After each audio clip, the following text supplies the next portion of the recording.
semuanya, saya Siti Salwa dengan NIM C1401231033 dari kelompok 10 paralel 2 praktikum fisiologi reproduksi organisme akuatik. Nah, hari ini aku akan menampilkan nih beberapa video recap praktikum fisiologi reproduksi organisme akuatik selama 7 pertemuan. Selamat menyaksikan.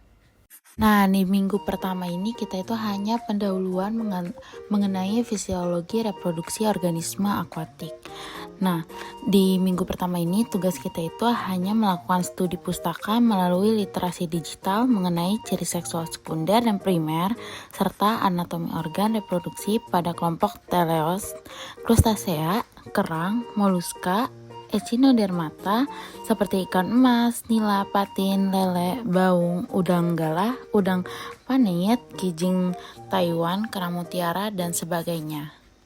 Nah, dari penugasan minggu pertama ini dapat disimpulkan pada praktikum ciri-ciri seksual primer dan sekunder serta anatomi pada 5 pemilikan yang berbeda menggambarkan bahwa ciri seksual primer lebih mudah ditemukan dan dibedakan daripada ciri seksual sekunder.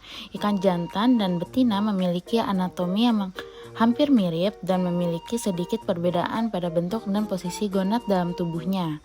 Ikan hemaprodit memiliki anatomi dan ciri seksual sekunder yang mirip antara jantan dan betina.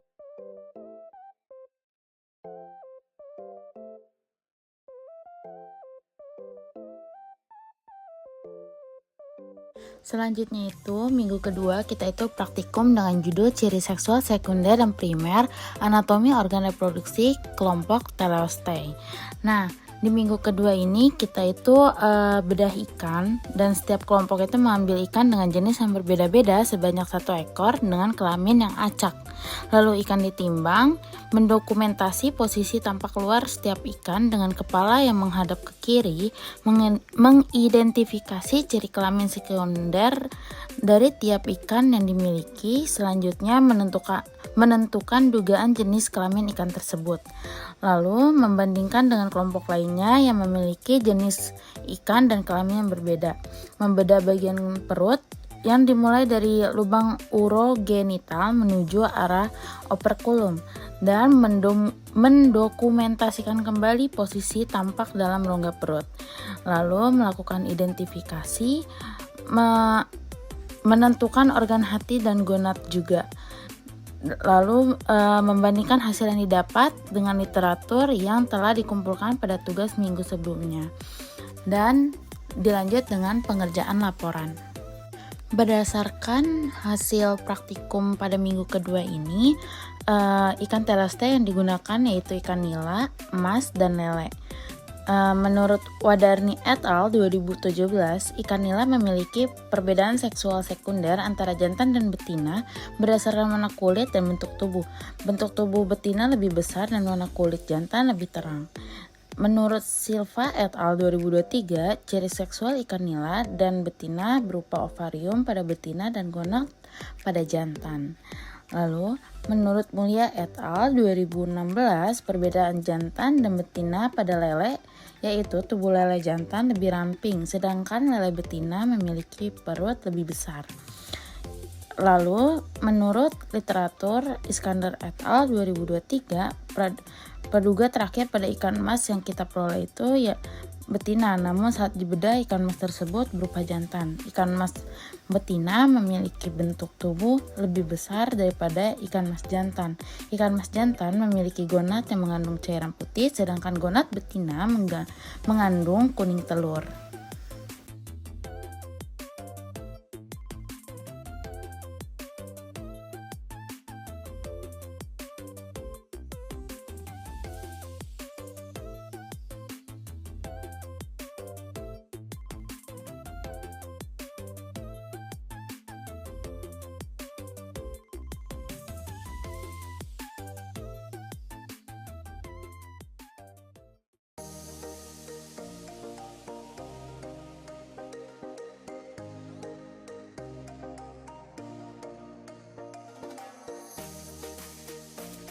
Di minggu ketiga praktikum, kita itu praktikum mengenai ciri seksual sekunder dan primer anatomi organ reproduksi avertebrata.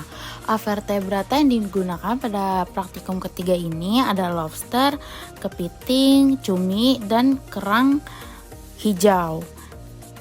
Dan pada praktikum ini kita itu membedah keempat jenis avertebrata tersebut, lalu mendokumentasikannya dan mengidentifikasi jenis kelamin dari keempat avertebrata tersebut.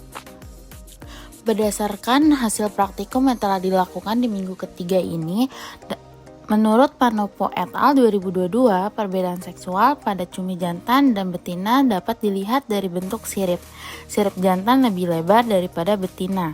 Dan menurut Quintani et al. 2020, lobster jantan memiliki tonjolan pada kaki kelima, capit berukuran lebih besar, serta gonofor yang lonjong. Lobster betina memiliki ovari di kaki ketiga, capit lebih kecil, dan ovigoros satai. Lalu menurut Yana et al. 2024, ciri sekunder pada udang jantan dan betina juga terdapat pada ukuran tubuh. Udang jantan memiliki tubuh lebih besar. Dan terakhir menurut Tahmid et al. 2015, kepiting jantan memiliki organ berbentuk runcing pada bagian belakang tubuh. Kerang jantan dan betina dapat dibedakan saat dibedah. Kerang betina memiliki daging berwarna orange kemerahan, sedangkan kerang jantan memiliki daging yang berwarna lebih pucat atau putih kekuningan.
Di minggu keempat praktikum FISREP ini kita praktikum mengenai perkembangan gonad dan gambaran histologis atau selular organ reproduksi ikan.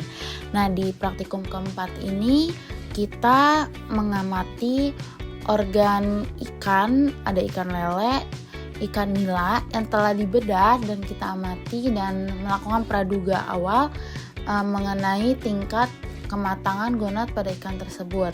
Dan khususnya untuk udang, kita mengamati di bawah mikroskop untuk melihat perkembangan gonadnya. Lalu sama seperti pada pengamatan ikan, kita melakukan praduga awal, lalu untuk hasil akhir nanti kita akan cocokkan dengan literatur yang telah diperoleh. Kesimpulan dari praktikum minggu keempat itu berdasarkan hasil praktikum yang telah diperoleh untuk praduga tingkat kematangan gonad pada ikan sesuai dengan literatur yang diperoleh. Dan untuk udang menurut Budi et al. 2020, histologi reproduksi pada udang leceri betina tampak gonad yang membesar dan condong ke abdomen bawah. Gonad pada udang tersebut juga terlihat 2 titik hitam yang berarti udang tersebut sudah siap dibuahi. Udang leceri yang sudah mencapai TKG akhir menunjukkan bentuk ovarium yang hampir memenuhi toraks, dan hal tersebut sesuai dengan hasil pengamatan yang telah kita lakukan terhadap TKG pada udang leceri.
Pada praktikum kelima Fisrep, kita melakukan praktikum mengenai Gonadosomatic Index, Hepatosomatic Index, dan ultrasonografi atau USG.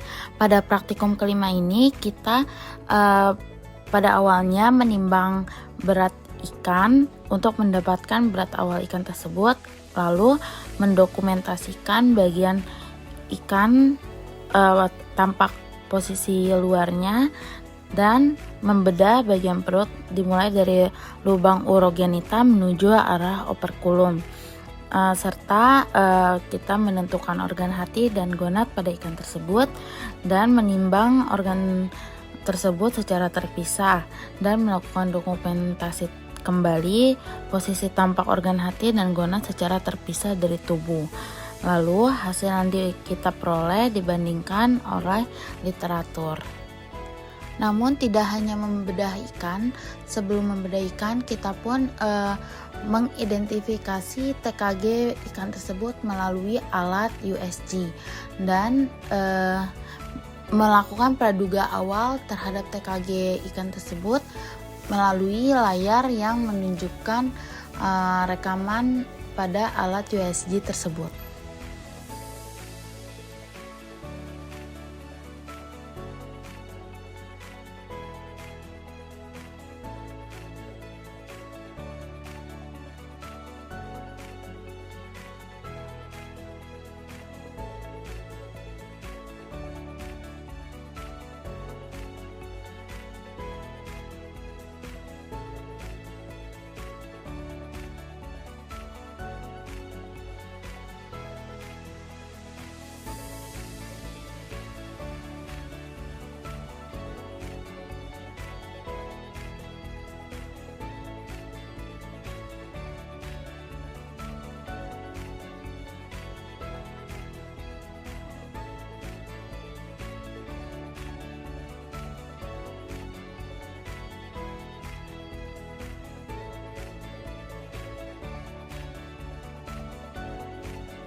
Berdasarkan hasil yang diperoleh dari pengamatan dan perhitungan GSI pada ikan nila dan ikan lele, diperoleh hasil masing-masing 3,033% dan 0,174%.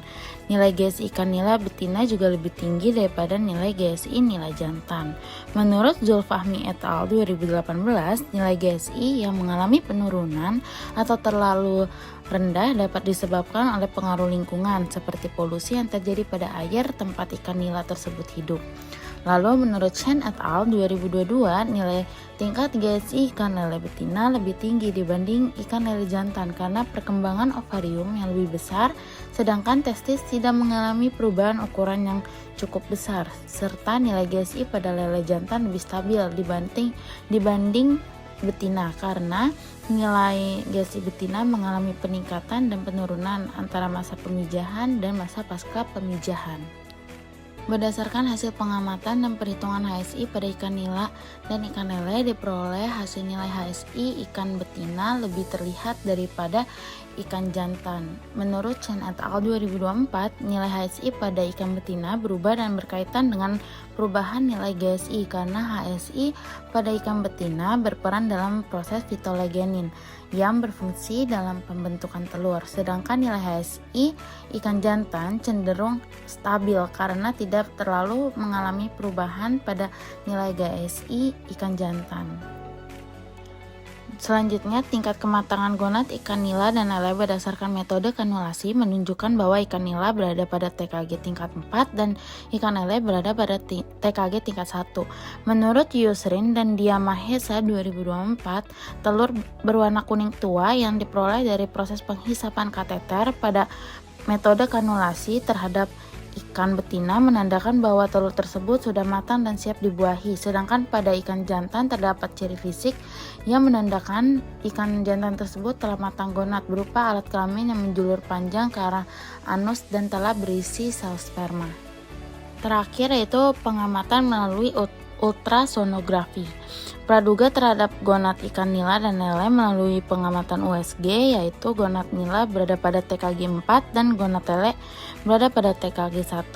Ciri-ciri gonad nila pada pengamatan USG tampak seperti memanjang dan penuh telur. Ciri tersebut sesuai dengan literatur karena menurut pengamatan yang dilakukan oleh Tawong et al. 2024, tingkat kematangan gonad ikan nila pada tingkat 4 yang telah diamati melalui USG tampak seperti membesar dan sudah terisi telur. Menurut Nguyen et al. 2024, perkembangan TKG lele betina lebih mudah diamati melalui USG dibanding perkembangan TKG pada lele jantan. Semakin tinggi tingkat kematangan gonad, maka semakin jelas tampak gonad yang terlihat pada USG.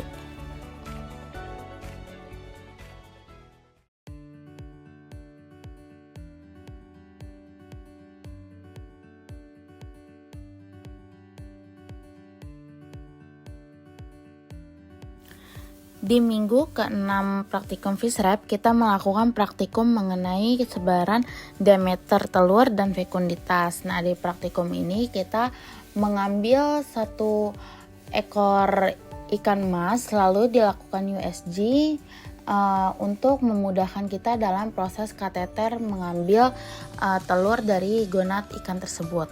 Lalu ikan tersebut dibedah dan diambil organ gonadnya dan dibagi menjadi 3 bagian, yaitu bagian depan, tengah, dan belakang. Lalu masing-masing dari bagian gonad tersebut diambil beberapa sampel telurnya dan dihitung secara manual satu persatu untuk mengetahui jumlah telur dari ikan emas tersebut. Telur yang diambil dari induk ikan betina ditimbang menggunakan timbangan digital, lalu diukur dan dicatat data diameternya pada masing-masing bagian ovari. Lalu hitung jumlah telur pada bagian anterior, tengah, dan posterior. Metode yang digunakan pada perhitungan telur ini adalah metode gravimetri. Nah, dari hasil praktikum minggu ke-6 ini kita hanya menyimpan data perhitungan diameter dan fekunditas telur, lalu dipindahkan ke Excel untuk diolah datanya pada minggu ke-7.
Di minggu ke-7 ini kita melanjutkan praktikum pada minggu ke-6, yaitu mengolah data di Excel untuk membuat histogram sebaran telur dan fekunditas pada ikan emas yang telah kita lakukan pengamatan dan perhitungan di minggu ke-6. Dari hasil praktikum ke-7 ini dapat diperoleh bahwa fekunditas induk ikan emas dengan metode gravimetri dihasilkan fekunditas induk berjumlah 60.543 telur. Dan menurut Muhammad et al. 2024, fekunditas telur ikan emas bergantung dan saling berkaitan dengan bobot tubuh dari ikan emas tersebut dan bobot gonadnya juga. Diameter telur rata-rata dari hasil praktikum yang telah dilakukan yaitu berkisar 0,45 sampai 1,86 mm. Berdasarkan percobaan yang dilakukan oleh Rawung et al. 2021, telur ikan emas memiliki diameter berkisar 1,63 sampai 1,7 mm. Sedangkan menurut Saho et al. 2020, diameter ikan emas berkisar 0,8 sampai 1 mm. Dari kedua literatur tersebut dapat disimpulkan bahwa ukuran diameter telur ikan emas yang kita hitung sesuai dengan literatur. Dan menurut Ikhwan et al. 2022, tipe pemijahan ikan emas dapat dilakukan dengan cara alami, semi buatan, dan buatan. Menurut Zaman et al. 2024, pematakan gonad pada induk ikan emas juga berkaitan dengan fekunditas yang didukung oleh kualitas air yang baik. Menurut Saho et al. 2020, pemberian pakan dengan nutrisi yang tinggi juga membantu dalam proses pemijahan ikan emas. Disimpulkan, berdasarkan praktikum yang telah dilakukan, fekunditas ikan dipengaruhi oleh kualitas lingkungannya.